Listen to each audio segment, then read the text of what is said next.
Hi viewers, ఇవాళ నుంచి మనం ఎంఎస్ ఎక్సెల్ నేర్చుకోబోతున్నాం. ఎంఎస్ ఎక్సెల్ని ఓపెన్ చేయడానికి ముందుగా మీరు స్టార్ట్ని క్లిక్ చేసి ప్రోగ్రామ్స్లోకి వెళ్ళండి. ఇక్కడ మీకు మైక్రోసాఫ్ట్ ఆఫీస్ అని ఉంటుంది. అందులో నుంచి ఎంఎస్ ఎక్సెల్ అనే దాన్ని సెలెక్ట్ చేయొచ్చు. అలా కాకుండా ఇంకో పద్ధతి ఏంటంటే స్టార్ట్ని క్లిక్ చేసి రన్లోకి వెళ్ళి ఇక్కడ ఎక్సెల్ అని టైప్ చేయండి. EXCEL అని టైప్ చేసేసి ఓకే అని ప్రెస్ చేసాక కూడా మీకు ఎంఎస్ ఎక్సెల్ అనేది ఓపెన్ అవుతుంది. చూడండి, దీనిలో అన్నిటికంటే పైన ఉంది కదా, దీన్ని మనం టైటిల్ బార్ అంటాం. ఈ కింద ఇది ఉంది కదా, దీన్ని హోమ్, ఇన్సెట్, పేజ్ లేఅవుట్ అని, వీటిని ట్యాబ్స్ అంటాం. దీన్ని అంతటిని రిబ్బన్ అంటాం. ఈ రిబ్బన్లో ఇవి ఉన్నాయిగా, ఫాంట్, అలైన్మెంట్, నెంబర్ అని, వీటిని వచ్చేసి గ్రూప్స్ అంటాం. ఇప్పుడు ఇది వచ్చేసి ఫాంట్ గ్రూప్, ఇది అలైన్మెంట్ గ్రూప్, ఇది నెంబర్ గ్రూప్. ఓకే, తర్వాత దీన్ని నేమ్ బాక్స్ అంటాం. ఇది వచ్చేసి ఫార్ములా బార్. ఇక్కడ కింద వచ్చేసి స్టాటస్ బార్ ఉంటుంది. ఓకే, ఇది వచ్చేసి దీన్ని అప్లికేషన్ టూల్ బార్ అని అంటాం. చూడండి, ఎక్సెల్ అనేది మనకు డేటా ఎంట్రీ చేయడానికి చాలా యూజ్ అవుతుంది. మీరు ఫస్ట్ ఏం చేస్తారంటే దీనిలో ఏదైనా ఒక నెంబర్ టైప్ చేయండి. ఇక్కడ చూడండి, నేను 1 అని టైప్ చేశాను. మళ్ళీ సెకండ్ బాక్స్, కింది బాక్స్లోకి వచ్చేసి క్లిక్ చేసి ఇక్కడ నెంబర్ 2 అని టైప్ చేశాను. టైప్ చేశాక దీన్ని నేను సెలెక్ట్ చేసి, చూడండి, దీన్ని నేను రెండింటిని సెలెక్ట్ చేస్తే నాకు ఇక్కడ ఎడ్జ్లో ఒక బ్లాక్ కలర్లో డాట్ వచ్చింది. ఇప్పుడు నేను ఇంతసేపు నా కర్సర్ అనేది ఎలా ఉంది అంటే వైట్ కలర్లో ప్లస్ లాగా ఉంది. ఈ నేను మౌస్ పాయింటర్ అనేది కరెక్ట్ ఇక్కడ ఒక బ్లాక్ డాట్ ఉంది చూసారా, దాన్ని ఏమంటాం అంటే ఫ్రీ హ్యాండిల్ అంటాం. ఇప్పుడు నేను ఈ మౌస్ పాయింటర్ అనేది దాన్ని తీసుకెళ్తే చూడండి, వైట్ కలర్లో ఉన్న ప్లస్ దాని ఎడ్జ్లో తీసుకెళ్తే బ్లాక్ కలర్లోకి మారిపోయింది. ఇప్పుడు మీరు ప్రెస్ చేసి డ్రాగ్ చేశారనుకోండి, మీకు దాన్ని మిగతా నెంబర్స్ అన్నీ ఆ సిరీస్ ప్రకారం కంటిన్యూ అవుతూ ఉంటాయి. చూడండి, ఫర్ ఎగ్జాంపుల్ నేను 2 తీసుకున్నాను. నెక్స్ట్ ఇక్కడ 4 టైప్ చేశాను. ఈ రెండింటిని సెలెక్ట్ చేసుకున్నాక కర్సర్ అనేది ఎలా మారాలి, బ్లాక్గా మారాలి. ఎలా మారుతుంది అది, కరెక్ట్ దీని ఎడ్జ్లోకి తీసుకెళ్ళాలి. ఫ్రీ హ్యాండిల్ మీద తీసుకెళ్తే అది బ్లాక్లోకి మారుతుంది. అప్పుడు ప్రెస్ చేసి డ్రాగ్ చేస్తే మీకు ఆ సిరీస్ వస్తుంది. మీరు ఒకవేళ 3, 6 ఇలా రాశారనుకోండి, ఆ రెండింటి మధ్యలో డిఫరెన్స్ అంతా 3 కదా, దాని ప్రకారం వస్తుంటుంది అన్నట్టు. ఇలా డ్రాగ్ చేస్తే ఇలా వస్తుంది. ఓకే, ఇదేనే కాదు, ఫర్ ఎగ్జాంపుల్ మీరు సండే టైప్ చేశారనుకోండి, చూడండి నెంబర్స్ చూసారా, నెంబర్స్ ఏమో మనకేం సెల్కి వచ్చేసి రైట్ సైడ్ వస్తున్నాయి. మ్యాటర్ అంతా ఏదైనా మీరు క్యారెక్టర్స్ కానీ ఏమైనా టైప్ చేస్తే అది సెల్కి రైట్ సైడ్ వస్తుంది ఎక్సెల్లో. సరే, ఇప్పుడు ఇక్కడ మనం ఏమనుకున్నామంటే సండే టైప్ చేసాం. ఇంకా సండేకి మళ్ళీ మండే అని టైప్, రెండు వర్డ్స్ని టైప్ చేయాల్సిన అవసరం లేదు. ఇప్పుడు నేను నెంబర్స్ని ఏం చేసా, 1, 2 అని రెండింటిని టైప్ చేసి రెండింటిని సెలెక్ట్ చేసుకొని డ్రాగ్ చేసా కదా, దీనికి అలా అవసరం లేదు. దీన్ని ఓన్లీ ఇక్కడ సండేని క్లిక్ చేసి ఒకదాన్ని ఫ్రీ హ్యాండిల్ మీద తీసుకెళ్ళి డ్రాగ్ చేస్తే సరిపోతుంది. మిగతా డేస్ అన్నీ మీకు ఇలా వచ్చేస్తాయి. అలా కాకుండా మీరు ఇక్కడ జనవరి, ఫిబ్రవరి ఎలా టైప్ చేయాలనుకున్నాను, మొత్తం అయినా టైప్ చేయొచ్చు, లేదా షార్ట్కట్లో కూడా టైప్ చేయొచ్చు. ఇప్పుడు చూడండి, నేను దీన్ని ప్రెస్ చేసేసి డ్రాగ్ చేస్తే నాకు జనవరి, ఫిబ్రవరి అవన్నీ వచ్చేస్తాయి అన్నట్టు. తర్వాత మీరు ఫర్ ఎగ్జాంపుల్ ఇక్కడ డే 1 అని టైప్ చేశారనుకోండి, మళ్ళీ ఇక్కడ ఇంకొకటి డే 2 అని టైప్ చేయండి. టైప్ చేసి ఈ రెండింటిని సెలెక్ట్ చేసి కర్సర్ అనేది దాని ఎడ్జ్లో తీసుకెళ్ళి ఇలా డ్రాగ్ చేసినా కూడా మీకు ఇలా డే 1, డే 2, డే 3 అలా మీకు కంటిన్యూ అవుతుంది అన్నట్టు. చూడండి, మీకు మొత్తం ఎక్సెల్ ఓపెన్ చేసినప్పుడు డిఫాల్ట్గా ఇక్కడ మీకు ఇక్కడ 3 షీట్స్ ఉంటాయి. షీట్ 1, షీట్ 2, షీట్ 3 అని. మీరు ఏ షీట్లో రాసిన మ్యాటర్ ఆ షీట్లోనే ఉంటుంది. మళ్ళీ వేరే షీట్లోకి రావాలంటే మనం కాపీ పేస్ట్ చేసుకోవచ్చు. కాకపోతే ఇది వేరే పేజ్, ఇది వేరే పేజ్, ఇది వేరే పేజ్ అనుకోండి. ఇప్పుడు మనం ఏంటంటే షీట్ 1లో ఉన్నాం. మీకు ఎలా తెలుస్తుందో ఇక్కడ చూడండి, ఇప్పుడు నేను షీట్ 1లో ఉన్నాను. షీట్ 2ని క్లిక్ చేస్తే చూడండి, దీనికి ఇక్కడ మారిపోయింది, కలర్ మారిపోతుంది. ఇక్కడ చూడండి, ఇప్పుడు వెనకాల బ్యాక్గ్రౌండ్ మొత్తం వైట్ కలర్లో ఉంది, అంటే మనం షీట్ 1లో ఉన్నామని అర్థం. తర్వాత చూడండి, మీకు మొత్తం ఎక్సెల్లో ఇక్కడ మీరు దీని ఎడ్జ్లో ఇక్కడ ఒక బాక్స్ ఉంది చూసారా, దీన్ని క్లిక్ చేసి ప్రెస్ చేసి పట్టుకోండి. చూడండి, మీకు మొత్తం టోటల్ ఎన్ని కాలమ్స్ ఉన్నాయో, ఎన్ని రోస్ ఉన్నాయో ఇక్కడ పైన చూపిస్తుంది. చూడండి, నాకు ఇక్కడ 10,48,576 రోస్ ఉన్నాయని, ఇంటూ అదేమో ఆర్ అంటేనేమో రోస్ అన్నట్టు, ఆ పక్కదేమో కాలమ్స్ అన్నట్టు 16,384 కాలమ్స్ ఉన్నాయని చెప్తుంది అన్నట్టు. ఓకే, తర్వాత ఇందులో ఏంటంటే ఇంత పెద్ద షీట్లో చూడండి, ఇప్పుడు నేను ఏలో ఉన్నాం కదా, ఇది బి. చూడండి, ఇలా జరుపుకుంటూ వెళ్తే ఏ నుంచి జెడ్ వరకు వెళ్ళిపోతుంది. జెడ్ తర్వాత ఏమవుతుందంటే మళ్ళీ ఏబి, ఏసి అలా మొత్తం మళ్ళీ ఏజెడ్ దాకా వచ్చి అలా కంటిన్యూ అవుతూ ఉంటుంది అన్నట్టు. చూడండి, నేను ఫస్ట్ సెల్లో నుంచి డైరెక్ట్ లాస్ట్ సెల్లోకి వెళ్ళిపోవాలనుకోండి, లాస్ట్ రోకి వెళ్ళిపోవాలనుకోండి, లేకపోతే లాస్ట్ కాలంలోకి వెళ్ళిపోవాలనుకోండి, కంట్రోల్ ప్రెస్ చేసి కీబోర్డ్లో రైట్ ఆరో ఉంటుంది కదా, దాన్ని ప్రెస్ చేశారనుకోండి, మీరు లాస్ట్ కాలంలోకి వెళ్ళిపోతారు అన్నట్టు. డౌన్లో రావాలనుకోండి, కంట్రోల్ ప్రెస్ చేసేసి డౌన్ యారో ప్రెస్ చేస్తే మీకు లాస్ట్ రోకి వెళ్ళిపోతాం. చూడండి ఇక్కడ నేను 10,48,000 అని చెప్పాక రోస్ అక్కడ దాకా వచ్చేసాం అన్నట్టు. మళ్ళీ పైకి వెళ్ళిపోవాలంటే కంట్రోల్ ప్రెస్ చేసేసి అప్ యారో ప్రెస్ చేస్తే ఫస్ట్ రోకి వెళ్ళిపోతాం. మళ్ళీ ఫస్ట్ కాలంకి వెళ్ళాలంటే కంట్రోల్ ప్రెస్ చేసి లెఫ్ట్ యారో ప్రెస్ చేస్తే ఫస్ట్ కాలంలోకి వెళ్ళిపోతాం అన్నట్టు. చూడండి మీరు ఇప్పుడు ఏ సెల్, ఇప్పుడు ఇది ఏ కాలం, ఇది సి కాలం. చూడండి ఇది థర్డ్ రో కదా. ఇప్పుడు ఇక్కడ మీకు చూపిస్తుంది మనం సి కాలంలో థర్డ్ రోలో ఉన్నామని చూపిస్తుంది అన్నట్టు. అంటే మనం ఏ కాలంలో ఉన్నామో ఏ రోలో ఉన్నామో ఇక్కడ తెలుసుకోవచ్చు అన్నట్టు. ఓకే, తర్వాత చూడండి ఎక్సెల్లో ఇంకొకటి, ఇప్పుడు నేను ఏదైనా ఒక మ్యాటర్ సెలెక్ట్ చేయాలనుకోండి. చూడండి దీని ముందు ఇది ఒకటి తెలుసుకుందాం. నేను ఇంతకుముందు ఏం చేశాను, నెంబర్స్ని నాకు రావాలి అంటే డ్రాగ్ చేశాను కదా. మనం డ్రాగ్ చేయాల్సిన అవసరం లేదు. ఫర్ ఎగ్జాంపుల్ చూడండి ఆల్రెడీ నేను ఇక్కడ 1 నుంచి 13 దాకా డ్రాగ్ చేశాగా. ఇప్పుడు నేను 2 టైప్ చేసేసి మళ్ళీ 4 టైప్ చేసి ఈ రెండింటిని సెలెక్ట్ చేసుకొని ఏం చెప్పా, ఈ ఎడ్జ్లోకి తీసుకెళ్ళి డ్రాగ్ చేస్తే మ్యాటర్ కింది దాకా వస్తుందని చెప్పాగా.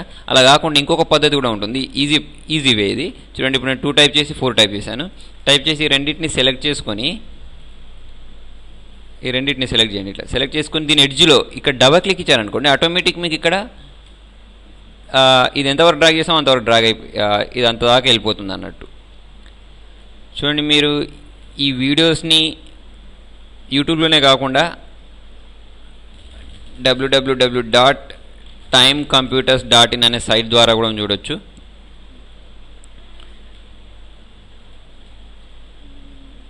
ఇలా ఇక్కడ నా ఇంతకుముందు ఇది ఎంఎస్ వర్డ్కి సంబంధించింది, దీనిలో అప్డేట్ చేస్తూ ఉంటాను నేను. మీరు ఈ సైట్లో కూడా ఈ వీడియోస్ని చూడొచ్చు. నెక్స్ట్ చూడండి ఇక్కడ చూడండి ఇప్పుడు ఈ కాలం మొత్తం నేను సెలెక్ట్ చేయాలనుకోండి. మామూలుగా ఏం చేస్తారంటే ఇలా ప్రెస్ చేసి ఇలా డ్రాగ్ చేసుకుంటూ వెళ్ళిపోతే సెలెక్ట్ అవుతుంది కదా. ఇప్పుడు చూడండి మీకు ఇక్కడ తక్కువ మ్యాటర్ ఉంది కాబట్టి పర్లేదు, కానీ ఎక్కువ మ్యాటర్ ఉంది అనుకోండి, అట్లాంటప్పుడు మనకి ఇబ్బంది అవుతుంది అన్నట్టు. అట్లాంటప్పుడు నేను చేయాలంటే చూడండి ఇప్పుడు నేను మొత్తం కాలం సెలెక్ట్ చేయాలనుకోండి, డి ఉంది చూసారా, ఈ డి నెంబర్ మీద క్లిక్ చేస్తే సరిపోతుంది, మీకు మొత్తం ఈ కాలం మొత్తం సెలెక్ట్ అవుతుంది అన్నట్టు. సెలెక్ట్ చేయడం ఎందుకు, చూడండి ఇప్పుడు నేను సెలెక్ట్ చేసిన దాన్ని ఫాంట్ చేంజ్ చేయొచ్చు, లేదా సైజ్ మార్చుకోవచ్చు ఇలా. ఓకే, అట్లా మీరు ఇప్పుడు ఏదైనా కాలం మొత్తం సెలెక్ట్ చేయాలి అంటే మొత్తం ఇట్లా ఎంటర్ కాలం సెలెక్ట్ చేయాలి అంటే చూడండి ఇప్పుడు నేను ఇక్కడ జీ ఉంది కదా, జీని క్లిక్ చేశాను. క్లిక్ చేసి ఈ కాలంలో టైప్ చేసే మ్యాటర్ మొత్తం నాకు రెడ్ కలర్లో రావాలనుకోండి. ఇప్పుడు నేను మామూలుగా అయితే ఏం చేయాలి, చూడండి ఇక్కడ నాకు ఇప్పుడు నేను ఒక నెంబర్ టైప్ చేస్తాను, దీన్ని నాకు రెడ్ కలర్లో వేయాలి అంటే ఇక్కడ క్లిక్ చేసి ఇందులోకి వెళ్ళేసి దీన్ని రెడ్ కలర్ క్లిక్ చేస్తే రెడ్ కలర్లో వస్తుంది కదా. అలా కాకుండా నేను చూడండి ఈ కాలం మీద క్లిక్ చేసేసి ఇక్కడికి వెళ్ళి రెడ్ కలర్ తీసుకుంటే నాకు ఆ కాలంలో ఇవన్నీ కాదు, ఇప్పుడు నేను మళ్ళీ తర్వాత టైప్ చేయే మ్యాటర్ కూడా నాకు ఎలా వస్తుందంటే రెడ్ కలర్నే వస్తుంది అన్నట్టు. అలా మనం ఏ కలర్ కావాలంటే ఆ కలర్ని కానీ, లేకపోతే ఇప్పుడు చూడండి ఈ కాలంలో టైప్ చేసినంత నాకు బోల్డ్ రావాలనుకోండి, నేను ఇక్కడ క్లిక్ చేసేసి ఇక్కడ బోల్డ్ని క్లిక్ చేశాను అనుకోండి, ఇప్పుడు నేను ఇందులో టైప్ చేసే నెంబర్స్ అన్ని ఎలా వస్తాయంటే నాకు బోల్డ్లో వస్తుంటాయి అన్నట్టు. అట్లా నెక్స్ట్ రో, అలాగే రోకి కూడా అప్లై చేయొచ్చు. చూడండి ఇప్పుడు నాకు రోలో కావాలనుకోండి, ఈ రో మీద క్లిక్ చేస్తే నాకు ఈ రోలో టైప్ చేసేదంతా నాకు ఎలా రావాలి అంటే అండర్లైన్ తోటి రావాలనుకోండి. నేను ఇప్పుడు టైప్ చేసి ఏదైనా నెంబర్ టైప్ చేస్తుంటే నాకు మొత్తం అండర్లైన్లో వస్తుంటుంది అన్నట్టు. చూడండి ఇక్కడ చూపిస్తుంది అండర్లైన్. ఓకేనా, మళ్ళీ తీసేయాలంటే ఆ కాలంని క్లిక్ చేసి ఇక్కడ అండర్లైన్ క్లిక్ చేస్తే వెళ్ళిపోతుంది. అయితే చూడండి ఇంతకుముందు మనం డ్రాగ్ చేసింది ఎలా కాలం వైజ్గా డ్రాగ్ చేసాం కదా, అలా కాకుండా రో వైజ్గా కూడా డ్రాగ్ చేయొచ్చు. చూడండి ఇక్కడ నేను 2 టైప్ చేశాను, 1 2 టైప్ చేశాను కదా, ఈ రెండింటిని సెలెక్ట్ చేసుకొని ఇలా డ్రాగ్ చేశాను అనుకోండి, ఫ్రీ హ్యాండిల్ ప్రెస్ చేసి, అప్పుడు నాకు ఇలా వస్తుంది అన్నట్టు. మీ సలహాలను సూచనలను కామెంట్ రూపంలో నాకు తెలియజేయండి. తర్వాత ఇక్కడ చూడండి నేను కొంచెం డాటా ఆల్రెడీ టైప్ చేసి పెట్టుకున్నాను. ఇందులో ఇవాళ మనం క్లిప్బోర్డ్ గ్రూప్ గురించి నేర్చుకుందాం. క్లిప్బోర్డ్లో చూడండి ఇక్కడ మనకు copy, paste, format, painter, cut అనే ఆప్షన్స్ ఉన్నాయి. మీరు ఆల్రెడీ నా ఎంఎస్ వర్డ్ 2007 లెసన్ విని ఉంటే మీకు దీని గురించి ఐడియా వచ్చేస్తుంది. చూడండి మళ్ళీ ఒకసారి, ఇప్పుడు ఇక్కడ మనకు ఈ మ్యాటర్ ఉంది, దీన్ని నేను ఇక్కడ కట్ చేసేసి వేరే సెల్లోకి రావాలి అంటే సెలెక్ట్ చేసుకొని ఈ కట్ అనే ఆప్షన్ యూజ్ చేసి మళ్ళీ నాకు ఎక్కడ కావాలో అక్కడ క్లిక్ చేసుకొని పేస్ట్ అంటే సేమ్ అదే మ్యాటర్ నాకు అక్కడ నుంచి కట్ అయిపోయి మళ్ళీ వేరే ప్లేస్లోకి వస్తుంది. ఇది మీకు తెలిసే ఉంటుంది. తర్వాత సేమ్ ఇదే మ్యాటర్ మళ్ళీ మీకు కావాలి అంటే కాపీ చేయండి. కాపీ చేసి మళ్ళీ మీకు అది ఎక్కడ కావాలో అక్కడ క్లిక్ చేసుకొని పేస్ట్ అంటే సేమ్ అదే మ్యాటర్ మీకు కాపీ అయి పేస్ట్ అవుతూ ఉంటుంది. ఇక్కడ సెలెక్ట్ చేసి ఈ కాపీని క్లిక్ చేసి మళ్ళీ మీకు ఎక్కడ కావాలో అక్కడ క్లిక్ చేసి పేస్ట్ చేయండి. మీకు మళ్ళీ ఎక్కడ కావాలో క్లిక్ చేసి ఇలా పేస్ట్ చేస్తుంటే ఎనీ టైమ్స్ పేస్ట్ చేస్తుంటే ఎనీ టైమ్స్ వస్తూ ఉంటుంది. దీనికి షార్ట్ కట్ కీ ఉంటుంది చూడండి. దీన్ని సెలెక్ట్ చేసి కంట్రోల్ సి క్లిక్ చేయండి. కంట్రోల్ సి క్లిక్ చేసి మళ్ళీ మీకు ఎక్కడ కావాలో అక్కడ క్లిక్ చేసి కంట్రోల్ వి ప్రెస్ చేస్తున్నా కూడా మీకు ఇలా పేస్ట్ అవుతుంటుంది. తర్వాత ఇందులో ఇంకొక ఆప్షన్ ఉంది చూడండి, ఫార్మాట్ పెయింటర్. ఈ ఫార్మాట్ పెయింటర్ అనే ఆప్షన్ యూజ్ చేసి మనం ఒక టెక్స్ట్కున్న ఫార్మాట్ అంతటి మనం వేరే టెక్స్ట్కి అప్లై చేయొచ్చు. ఫర్ ఎగ్జాంపుల్ చూడండి, నేను దీన్ని సెలెక్ట్ చేసుకొని దీన్ని నేను బోల్డ్ చేశాను. తర్వాత వచ్చేసి దీనికి ఒక కలర్ ఇద్దాం. ఓకేనా, ఇప్పుడు చూసారు కదా, దీనికి నేను రెడ్ కలర్లో చేశాను ప్లస్ ఇది బోల్డ్లో ఉంది. చూడండి, నాకు ఇదే ఫార్మాటింగ్ అంతా నాకు వేరే దగ్గర కూడా అప్లై కావాలనుకోండి. ఇప్పుడు నేను దీన్ని సెలెక్ట్ చేసుకొని దీన్ని ఫార్మాట్ పెయింటర్ అంటాం. దీన్ని క్లిక్ చేశాక నాకు అది ఏ టెక్స్ట్ మీద కావాలో నేను దాన్ని క్లిక్ చేస్తే లేకపోతే దాని మీద డ్రాగ్ చేస్తే సరిపోతుంది. నాకు వేరే టెక్స్ట్ అంతా నాకు అదే ఫార్మాట్లోకి వచ్చేస్తుంది. ఇక్కడ చూడండి, ఇప్పుడు నేను దీన్ని మళ్ళీ బ్లాక్గా మార్చాలనుకోండి, ఇక్కడ క్లిక్ చేసేసి ఈ ఫార్మాట్ పెయింటర్ తీసుకొని నేను దేన్నైతే మార్చాలనుకుంటున్నాను దాని మీద క్లిక్ చేస్తే చూడండి దాని ఫార్మాట్ చేంజ్ అవుతుంది. అది ఫార్మాట్ పెయింటర్ కోసం యూజ్ చేస్తాం. తర్వాత ఇందులో మీకు ఇంకొక ఆప్షన్ ఉంది, క్లిప్బోర్డ్ కింద ఇక్కడ ఒక యారో ఉంది చూసారా, దీన్ని క్లిక్ చేస్తే మీకు క్లిప్బోర్డ్ ప్యాన్ వస్తుంది. దీన్ని ఒకసారి క్లిక్ చేశాను అనుకోండి, ఇక్కడ పక్కకు ఒక క్లిప్బోర్డ్ ప్యాన్ వచ్చింది చూసారా. ఈ ఆప్షన్ ద్వారా చూడండి, ఫర్ ఎగ్జాంపుల్ నేను కాపీ పేస్ట్లో ఇంకా అడ్వాన్స్లోకి వెళ్ళొచ్చు. ఫర్ ఎగ్జాంపుల్ ఇక్కడ క్లిక్ చేసి ఇక్కడ నేను కాపీ చేసుకున్నాను. కాపీ చేసుకొని మామూలుగా ఏమవుతుంది, ఇక్కడ క్లిక్ చేసి పేస్ట్ అంటే మీరు మళ్ళీ పేస్ట్ అన్నారు అనుకోండి, దీన్ని క్లిక్ చేసుకొని కాపీ అన్నాక మళ్ళీ మీకు ఎక్కడ కావాలో అక్కడ క్లిక్ చేసుకొని పేస్ట్ అంటే మీకు అదే మ్యాటర్ అక్కడ వస్తుంది కదా. చూడండి, నేను ఏమేమైతే కాపీ చేసుకుంటున్నానో అదంతా నాకు ఇక్కడ పక్క క్లిప్బోర్డ్లో కాపీ అవుతుంటుంది. చూడండి, ఇక్కడ కాపీ చేసుకున్నాను, మళ్ళీ ఇక్కడ పేస్ట్ అన్నాను. చూడండి, ఇక్కడ పక్కకి ఇవన్నీ వచ్చేసాయి. ఇప్పుడు ఫర్ ఎగ్జాంపుల్ చూడండి, నాకు ఇది కావాలంటే నేను మళ్ళీ కాపీ చేయాల్సిన అవసరం లేదు, దీన్ని క్లిక్ చేస్తే సరిపోతుంది. నాకు ఎక్కడ కావాలో అక్కడ వెళ్ళి నేను దీన్ని క్లిక్ చేస్తే సరిపోతుంది అన్నట్టు. ఇది క్లిప్బోర్డ్లో ఉంటుంది. నేను ఏదైతే కాపీ చేసేసుకుంటున్నానో ఇప్పుడు నేను ఇదంతా కాపీ చేసేసుకున్నాను. కాపీ చేసేసుకొని ఇక్కడెక్కడ కాపీ చేసి చూడండి, ఇక్కడ ఆల్రెడీ ఇదంతా ఇక్కడ కాపీ కనిపిస్తుంది మనకి. నాకు ఎక్కడ కావాలంటే నేను అక్కడ క్లిక్ చేసుకొని ఈ పేస్ట్ని క్లిక్ చేస్తే సరిపోతుంది, నాకు అక్కడది పేస్ట్ అవుతుంది. లేకపోతే ఇక్కడ ఈ యారో ఉంది కదా, దీన్ని క్లిక్ చేయండి, క్లిక్ చేసి పేస్ట్ అన్న వస్తుంది. లేకపోతే ఇంకొక పద్ధతి మీకు నేనేమని చెప్పానంటే దీన్ని క్లిక్ చేయడం వల్ల కూడా మీకు అది పేస్ట్ అవుతుంది. అలా కాకుండా ఇదంతా పేస్ట్ కావాలనుకోండి, ఒకటేసారి నేను ఏమేమైతే కాపీ చేసుకున్నాను ఇక్కడ పేస్ట్ ఆల్ ఉంది చూసారా, దీన్ని క్లిక్ చేస్తే నేను ఇప్పటిదాకా ఏమేమి కాపీ చేసుకున్నాను ఈ క్లిప్బోర్డ్లో ఉన్నదంతా ఇక్కడ పేస్ట్ అయిపోతుంది. మొత్తం ఈ క్లిప్బోర్డ్ని క్లియర్ చేసేయాలంటే ఇక్కడ క్లియర్ అవ్వాలంటే అది క్లియర్ అయిపోతుంది. ఈ క్లిప్బోర్డ్ ప్యాన్ని క్లోజ్ చేయాలి అంటే ఈ యారో మార్క్ని క్లిక్ చేస్తే, క్రాస్ మార్క్ని క్లిక్ చేస్తే క్లోజ్ అయిపోతుంది. తర్వాత చూడండి, ఇందులో మనకు ఈ ఆప్షన్స్ ఉన్నాయి. ఫాంట్ స్టైల్ చేంజ్ చేయడానికి, ఫాంట్ సైజ్ చేంజ్ చేయడానికి, స్టైల్ చేంజ్ చేయడానికి, తర్వాత వచ్చేసి ఇది కూడా ఫాంట్ సైజ్ చేంజ్ చేయడానికి. చూడండి, ఇక్కడ క్లిక్ చేసేసుకొని మీరు ఈ ఆప్షన్స్లోకి వెళ్తే మీకు ఇక్కడ ఫాంట్ ఏ స్టైల్లో కావాలంటే ఆ స్టైల్లోకి ఫాంట్ ఫేస్ మార్చేయచ్చు అన్నట్టు, మనకి ఎలా కావాలంటే అలా. తర్వాత ఇక్కడ వచ్చేసి ఇది సైజ్ మార్చడానికి, ఓకేగా. తర్వాత ఇది కూడా సేమ్, ఫాంట్ సైజ్ పెంచడానికి, ఫాంట్ సైజ్ తగ్గించడానికి. తర్వాత ఏదైనా బోల్డ్ చేయాలి అంటే ఇంతకుముందు మనం చూసినట్టు ఇక్కడ క్లిక్ చేసి బీని క్లిక్ చేస్తే అది బోల్డ్ అవుతుంది. తర్వాత ఇది వచ్చేసి అండర్లైన్, ఇటాలిక్ చేయడానికి ఇక్కడ క్లిక్ చేయండి, ఇక్కడ క్లిక్ చేసి ఐని క్లిక్ చేస్తే అది ఇటాలిక్ అవుతుంది. తర్వాత యూ అనేది ఏంటంటే మనం అండర్లైన్ ఇవ్వచ్చు. చూడండి, ఇక్కడ క్లిక్ చేసేసి నేను దీనికి అండర్లైన్ కావాలి అంటే యూని క్లిక్ చేస్తే నాకు అండర్లైన్ వస్తుంది. ఆ అండర్లైన్లోనే స్టైల్స్ కావాలనుకోండి, ఇక్కడ మనకు డబుల్ అండర్లైన్ అంటే డబుల్ అండర్లైన్ వస్తుంది అన్నట్టు. మీరు కొంచెం జూమ్ చేయొచ్చు. జూమ్ చేయాలంటే కంట్రోల్ ప్రెస్ చేసేసి ఈ స్క్రాల్ బార్ని మీరు రొటేట్ చేస్తే మీకు ఇక్కడ జూమ్ అయి కనిపిస్తుంది. తర్వాత ఇక్కడ మనకు ఇంకొక యూస్ఫుల్ ఆప్షన్ ఏంటంటే చూడండి, ఇప్పుడు నాకు ఈ లైన్స్ ఇక్కడ ఉన్నాయి కదా, ఇవన్నీ నాకు ప్రింటింగ్లో రావు. వీటిని మనం ఏమంటాం అంటే గ్రిడ్ లైన్స్ అంటాం అన్నట్టు. ఓన్లీ మనకి ఇక్కడ ఐడియా కోసం మాత్రమే ఇవి ఉంటాయి. ఇప్పుడు నేను ఇవి ప్రింటింగ్లో వస్తాయో లేదో నాకు ఇలా తెలుస్తుంది అంటే చూడండి, ఇక్కడ మనకు అప్లికేషన్ టూల్ బార్ ఉంది కదా, దీనిలోకి వెళ్ళేసి ఇక్కడ ప్రింట్ ప్రివ్యూ మీరు క్లిక్ చేసినట్టయితే చూడండి, ఇక్కడ నాకు ఓన్లీ మ్యాటర్ మాత్రం వస్తుంది కానీ వెనకాల ఏం లైన్స్ లేవు. ఈ లైన్స్ రావాలి అంటే చూడండి మీరు బార్డర్స్ పెట్టుకోవాలి. ఎలా పెట్టుకుంటారు అంటే చూడండి, మీరు ఏదైనా సెలెక్టెడ్, ఇప్పుడు ఫర్ ఎగ్జాంపుల్ ఇట్లా సెలెక్ట్ చేసేసుకొని ఇక్కడ ఉంది చూడండి ఒక ఆప్షన్ బార్డర్స్ అని, దీన్ని క్లిక్ చేసి ఆల్ బార్డర్స్ అని క్లిక్ చేశాను అనుకోండి, చూడండి మీకు ఇక్కడ బార్డర్స్ వచ్చాయి. ఇప్పుడు నేను మళ్ళీ అప్లికేషన్ టూల్ బార్లోకి వెళ్ళేసి ప్రింట్ ప్రివ్యూ చూశాను అనుకోండి, చూడండి నాకు నేను ఎంత సెలెక్ట్ చేశానో అంతవరకు మాత్రం నాకు లైన్స్ వచ్చాయి ఇక్కడ.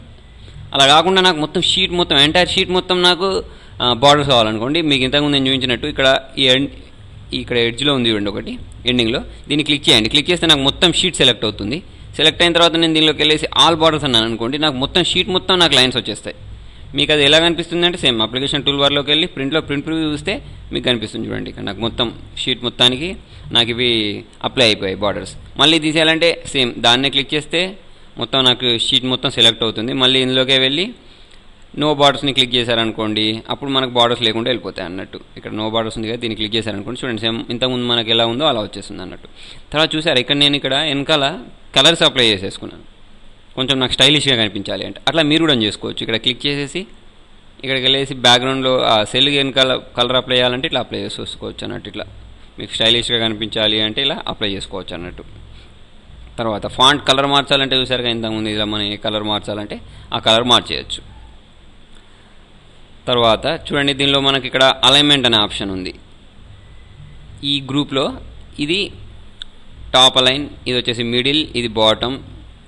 ఓకే, ఇప్పుడు చూడండి దానికోసం మీరు అలైన్మెంట్ మీకు మంచిగా అర్థం కావాలంటే చూడండి, ఇది ఏదైనా ఒక సెల్ని ఇప్పుడు చూడండి 34 కరెక్ట్ ఈ లైన్ మీద తీసుకొస్తే నాకు ఆ కర్సర్ అనేది చూడండి, ఇప్పుడు నాకు ఇది ప్లస్ కలర్లో వైట్ కలర్లో ప్లస్ లాగా ఉంది, కరెక్ట్ దీన్ని సెంటర్లో తీసుకెళ్తే అది బ్లాక్ కలర్లోకి మారుతుంది. అప్పుడు మీరు ఇలా డ్రాగ్ చేశారనుకోండి, మీకు ఆ సెల్ యొక్క విడ్త్ని పెంచవచ్చు అన్నట్టు, అంటే రో యొక్క హైట్ని పెంచేసుకోవచ్చు. ఓకేనా, ఇలా కావాలనుకోండి, ఇలా డ్రాగ్ చేస్తేనేమో మనకు విడ్త్ పెరుగుతుంది. దేని విడ్త్ మన కాలం విడ్త్ పెంచుకోవాలంటే ఇలా డ్రాగ్ చేసుకోవచ్చు అండి. దీన్ని ప్రెస్ చేసి ఇలా డ్రాగ్ చేసేస్తే మనకు విడ్త్ పెంచుకోవచ్చు. ఓకేనా, తర్వాత ఇక్కడ చూడండి, ఇప్పుడు ఫర్ ఎగ్జాంపుల్ నేను ఇది ఉందిగా, దీన్ని నేను టాప్లోకి తెప్పించుకోవాలనుకోండి, ఇక్కడ టాప్ అన్ని క్లిక్ చేసి చూడండి, నాకు 94 అనేది టాప్లోకి వచ్చింది, మీరు చూసారా. తర్వాత ఇక్కడ ఇదేమో మిడిల్లోకి వచ్చింది, ఇది వచ్చేసి బాటంకి వచ్చింది. ఓకేనా, తర్వాత ఇది వచ్చేసి లెఫ్ట్, ఇది సెంటర్ అలైన్మెంట్, ఇది రైట్ అలైన్మెంట్. ఓకేనా, నెక్స్ట్ ఇది వచ్చేసి దానిలో ఉన్న మ్యాటర్ని తిప్పడానికి, దానిలో అంటే చూడండి నాకు ఇక్కడ ఫర్ ఎగ్జాంపుల్ ఇది ఉంది, దీన్ని నేను ఒక యాంగిల్లో ప్రకారం తిప్పాలంటే చూడండి ఇక్కడ నేను వర్టికల్ అంటే ఇలా వస్తుంది. నాకు ఇక్కడ కొన్ని స్టైల్స్ ఉంటాయి అన్నట్టు, మనం ఏ స్టైల్లో కావాలంటే ఆ స్టైల్లో నాకు మ్యాటర్ దానిలో ఉన్న సెల్లో ఉన్న మ్యాటర్ని రొటేట్ చేసేసుకోవచ్చు అన్నట్టు. చూడండి ఇక్కడ ఇలా. ఓకే, ఇప్పుడు ఫర్ ఎగ్జాంపుల్ మీకు ఏదైనా మ్యాటర్ ఉంది, అది సెల్లో పట్టట్లేదు, కాలం వైజ్గా పట్టట్లేదు, రోలో దాన్ని పట్టించాలి అంటే ఇలా చేసుకోవచ్చు అన్నట్టు. ఓకే, తర్వాత ఇది వచ్చేసి ఇండెంట్, మనం చూడండి లెఫ్ట్లోకి కావాలంటే లెఫ్ట్లోకి మూవ్ చేసుకోవచ్చు, రైట్లోకి కావాలంటే లెఫ్ట్లోకి రైట్లోకి ఇది మూవ్ చేయడానికి ఇది యూజ్ అవుతుంది. తర్వాత చూడండి నేను ఇక్కడ మీరు ఇక్కడ చూసినట్టయితే ఈ బాక్స్ అంతటిని కలిపి నేను ఒకే బాక్స్ లాగా చేసేసాను కదా. దాన్ని ఎలా చేయొచ్చు అంటే చూడండి, మీరు ఇప్పుడు ఏదైనా సెలెక్ట్ చేసుకోండి. ఇప్పుడు చూడండి నేను ఈ రోస్ అన్నింటినీ కలిపేసి ఒకటే రో లాగా చేయాలి అని అనుకున్నప్పుడు దీన్ని క్లిక్ చేస్తే నాకు చూడండి ఇదంతా సెంటర్ మెర్జ్ అయిపోతుంది అన్నట్టు. మెర్జ్ అయిపోయి దీన్ని మెర్జ్ సెంటర్ అంటాం. అలా కాకుండా చూడండి నేను ఓన్లీ రోస్ని మాత్రమే మెర్జ్ చేయాలి అంటే సేమ్ ఇందులోకే వెళ్ళేసి ఇక్కడ మెర్జ్ క్రాస్ అని ఉంది చూసారా, దీన్ని క్లిక్ చేస్తే నాకు ఓన్లీ రో మాత్రమే మెర్జ్ అవుతుంది అన్నట్టు. ఇప్పుడు ఫర్ ఎగ్జాంపుల్ చూడండి నేను ఇక్కడ 2 రోస్ని సెలెక్ట్ చేసుకున్నాను, దానిలో నేను ఈ లైన్స్ తీసేయాలనుకోండి, కాలమ్స్కి ఉన్న లైన్స్ సేమ్ దీనిలోకి వెళ్ళేసి మెర్జ్ క్రాస్ అంటే చూడండి నాకు రోస్ మాత్రం మిగిలిపోయాయి, కాలమ్స్లో ఉన్న లైన్స్ మాత్రం వెళ్ళిపోయాయి అన్నట్టు. తర్వాత మెర్జ్ సెల్స్ అంటే సేమ్ ఇంతకుముందు సెంటర్లో కాకుండా సేమ్ మెర్జ్ సెల్స్ని మెర్జ్ చేస్తుంది. మళ్ళీ నాకు మామూలు కావాలనుకోండి, దీనిలోకి వెళ్ళి నేను అన్మెర్జ్ సెల్స్ అంటే మామూలుగా అయిపోతుంది. తర్వాత ఇందులో ఇంకొక ఆప్షన్ ఉంది, ఇది టెక్స్ట్ ర్యాపింగ్ అంటాం. ఫర్ ఎగ్జాంపుల్ చూడండి నేను ఇక్కడ టైమ్ కంప్యూటర్స్ అని టైప్ చేశాను. టైప్ చేశాక చూడండి నాకు ఆ సెల్ దాటి బయటికి వెళ్ళిపోయింది. ఇప్పుడు నాకు ఏం కావాలి అంటే ఇదంతా ఒకటే సెల్లో ఉండాలి, అంటే అది కిందికి రావాలి. కిందికి రావాలంటే చూడండి నేను ఇక్కడ కంప్యూటర్ దగ్గర క్లిక్ చేసి ఎంటర్ అంటే కంప్యూటర్ ముందు క్లిక్ చేశాను, క్లిక్ చేసి ఎంటర్ అంటే నాకు ఏమవుతుందంటే ఆ కంప్యూటర్ అనేది కిందికి రావట్లేదు, నాకు కర్సర్ అనేది వేరే లైన్లోకి వచ్చేది, వేరే బాక్స్లోకి వచ్చేస్తుంది. అలా కాకుండా చూడండి ఇది యూజ్ అవుతుంది అన్నట్టు. దీన్ని క్లిక్ చేస్తే చూడండి నాకు టైం కంప్యూటర్స్ అనేవి ఒకటే సెల్లో ఇలా రావడానికి ఈ టెక్స్ట్ ర్యాప్ టెక్స్ట్ అనే ఆప్షన్ యూజ్ చేస్తాం అన్నట్టు. మీ సలహాలను సూచనలను కామెంట్ రూపంలో నాకు తెలియజేయండి. Thank you. Hi viewers, MS Excel తర్వాత పాఠానికి మీకు స్వాగతం. ఎంఎస్ ఎక్సెల్లో మనం ఎప్పుడైనా సరే 2.00 అని టైప్ చేసామనుకోండి, మనకు అది డెసిమల్స్లో రాదు, 4.000. చూడండి నేను అది టైప్ చేసి ఎంటర్ అంటే నాకు పక్కకున్న డెసిమల్స్ వెళ్ళిపోతున్నాయి. మరి మీకు ఆ డెసిమల్స్ రావాలి అంటే ఎలా అంటే చూడండి, మీరు దేనికైతే డెసిమల్స్ ఇవ్వాలనుకుంటున్నారో దాన్ని సెలెక్ట్ చేయండి. సెలెక్ట్ చేసుకొని ఇక్కడ ఒక ట్యాబ్ ఉంది, ఇక్కడ హోమ్ ట్యాబ్లోనే నెంబర్ గ్రూప్లో ఇక్కడికి వెళ్ళేసి మీరు ఫర్ ఎగ్జాంపుల్ ఈ నెంబర్ అని ప్రెస్ చేశారనుకోండి, చూడండి నేను దేన్నైతే సెలెక్ట్ చేసుకున్నానో దాని అన్నిటికీ పక్కకి ఇక్కడ మీకు డెసిమల్స్ వచ్చాయి. ఈ డెసిమల్స్ మనం ఇంక్రీజ్ డిక్రీజ్ కూడా చేసుకోవచ్చు. దీన్ని క్లిక్ చేయడం ద్వారా ఇంక్రీజ్ చేయొచ్చు, ఈ ఆప్షన్ని క్లిక్ చేయడం ద్వారా డిక్రీజ్ చేసుకోవచ్చు. మళ్ళీ మీకు ఇది మామూలు కావాలంటే దీనిలోకి వెళ్ళేసి జనరల్ని క్లిక్ చేయడం ద్వారా ఏమవుతుందంటే మనకు మామూలుగా 1 2 3 ఇలా టైప్ చేస్తామో అలా వస్తుంది, డెసిమల్స్ రావు. చూడండి మీకు దీనికి ఏదైనా మీ కరెన్సీ సింబల్ యాడ్ చేయాలనుకోండి, అలాంటప్పుడు మీరు దేనికైతే మీ కరెన్సీ సింబల్ యాడ్ చేయాలనుకుంటున్నారో దాన్ని సెలెక్ట్ చేసేసుకొని, ఫర్ ఎగ్జాంపుల్ నేను ఇక్కడ డాలర్ని క్లిక్ చేశాను. క్లిక్ చేస్తే చూడండి నాకు అన్ని సెలెక్ట్ చేసిన అన్ని నెంబర్స్ ముందు నాకు ఇలా డాలర్ సింబల్ వచ్చింది. అలా కాకుండా నాకు పౌండ్ సింబల్ రావాలి అంటే నేను ఇక్కడికి వెళ్ళి పౌండ్ సింబల్ని క్లిక్ చేస్తే పౌండ్ సింబల్ వస్తుంది. మీకు ఇంకా for example Indian rupee symbol కావాలనుకోండి, దాన్ని మనం ఏం చేయాలి అంటే ఆ సింబల్ని నెట్ నుంచి డౌన్లోడ్ చేసేసుకొని మన విండోస్లో ఫాంట్స్లో కాపీ చేయాల్సి ఉంటుంది. దాని గురించి నేను మీకు తర్వాత చెప్తాను ఎలా ఇన్స్టాల్ చేయాలనేది. అది ఫర్ ఎగ్జాంపుల్ చూడండి, ఇంకా ఇక్కడ మనకు డాలర్, పౌండ్ మాత్రమే కాకుండా ఇక్కడ ఫ్రెంచ్, కెనడా అని ఇవన్నీగా ఇక్కడ మీకు ఏది కావాలంటే ఆ సింబల్ని మనం ఇలా ఇన్సర్ట్ చేసేసుకోవచ్చు అన్నట్టు. ఇలా క్లిక్ చేసేసి ఓకేని క్లిక్ చేయడం ద్వారా మీకు ఆ సింబల్ అక్కడ ఇన్సర్ట్ అవుతుంది. మళ్ళీ మామూలు కావాలి అంటే చూడండి, ఇక్కడ మళ్ళీ ఇక్కడికి వెళ్ళేసి జనరల్ని క్లిక్ చేయడం ద్వారా నార్మల్గా అవుతుంది. ప్రతి దానికి మీకు ప్రతి నెంబర్కి పక్కన ఇక్కడ పర్సెంటేజ్ రావాలనుకోండి, ఈ పర్సెంటేజ్ సింబల్ని క్లిక్ చేయడం ద్వారా మీరు ఆ పర్సెంట్ సింబల్ని ఇన్సర్ట్ చేసుకోవచ్చు. ఇదేమో మీకు ఇక్కడ కామాస్ రావడానికి చూడండి, ఇక్కడ నాకు 7,899 ముందు 7 తర్వాత ఇక్కడ కామా వచ్చింది. మీరు ఇక్కడ జూమ్ చేసుకుంటే మీకు కనిపిస్తుంది. ఇలా కామాస్ రావడానికి ఈ ఆప్షన్ యూజ్ చేసేసుకోవచ్చు. ఇంతకుముందు చెప్పినట్టు డెసిమల్స్ని ఇంక్రీజ్ చేయడానికి, ఇది వచ్చేసి డెసిమల్స్ని తగ్గించడానికి. ఇక్కడ జనరల్ అంటే కూడా మనకు ఏమవుతుందంటే కామాస్ వెళ్ళిపోయి ఇంతకుముందు ఎలా ఉందో అలా ఉంటుంది.